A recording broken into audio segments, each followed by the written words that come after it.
Hi, my name is Madison McDaniel. Hi, my name is Sharnell Williams. We're going to be doing a presentation of our video assignment. Hey, can we talk for a second? When we were texting the other day, you sent really short replies, and it took a long time for you to respond.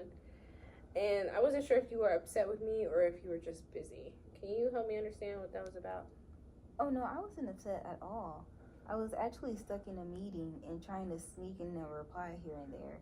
I can totally see how it might have come off that way. I'm sorry. Okay. So I've been thinking about a sponsorship decision, and I really want to understand both sides of this. I believe partnering with this company contradicts our values. I think it compromises our integrity.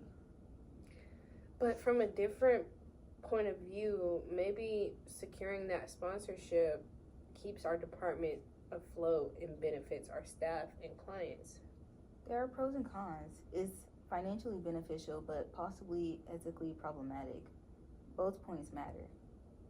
Maybe we're blowing this out of proportion, and it's a temporary deal. It doesn't define our entire organization. I can see now that there's no clear right or wrong. Everyone's just trying to do what they think is best.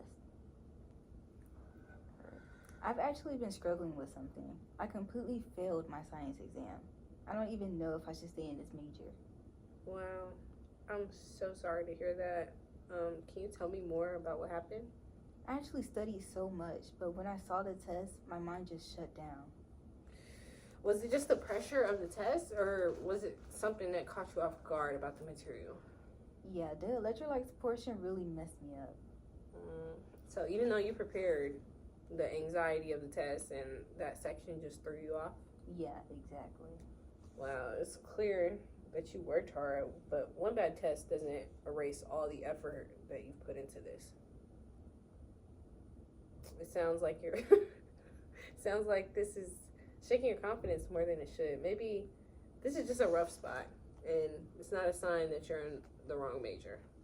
Being a good listener is important, but sometimes we're the ones getting feedback too. Knowing how to handle criticism without getting defensive is a huge part of working well with others. Hey, you haven't really been contributing to the group project, and it's frustrating the rest of the group. Okay, thanks for telling me. Can you give me an example of what parts you feel like I haven't contributed enough to? It's mostly the research. We ended up doing all of it ourselves. So it sounds like you expect me to finish more of the research section. Is that right? Yes, especially before our meeting yesterday. It sounds like you feel like I don't pull my weight on research, and it's made the project harder for the rest of the group. Yeah, that's basically it. I'm sorry about that. How can I help and fix it before we turn it in tomorrow? Maybe you could go through the slides for accuracy and fix any missing sources. Okay, sounds great.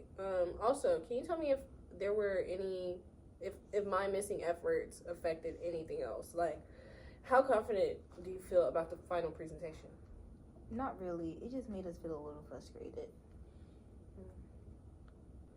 Hey, so I've been having trouble attending our 9 p.m. meetings for our project, and I have an early morning class and a long way to travel. These late meetings have been affecting my ability to contribute fully.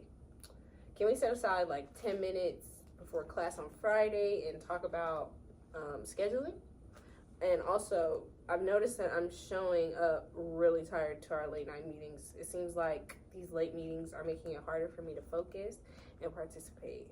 I feel stressed and kind of guilty because I'm not contributing as much as I should.